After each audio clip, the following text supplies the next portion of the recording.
premise of our problem is that on average people take 1.6 trips to the grocery store per week in a year, so we wanted to remedy this issue by decreasing the amount of times a person would have to go by creating a system that would track ingredients in the kitchen so a person would know how much they would have at all times. So our solution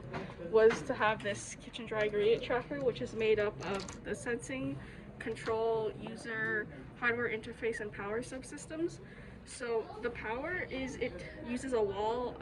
adapter, which brings the 120 to 5 volts, and then we have a linear voltage regulator, which brings the 5 volts to 3.3 volts for the RFID load cells and ESP32, and then we have resistor voltage dividers, which then take the 3.3 volts and then bring it down to the 2.3 volts needed by the LEDs. And so each container is tied to an RFID, not the load cell, allowing users to place the container in any spot and still be able to track their weights. As you can see right now, it's tracking 3 of the different spices, and these 2 will be below the user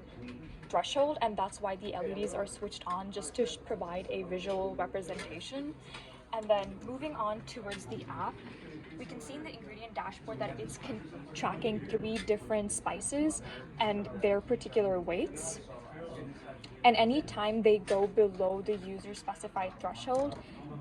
the values will be in the grocery list. And we also have a map that shows nearby grocery stores to the user's locations. And another feature that we have is anytime an invalid card is placed, the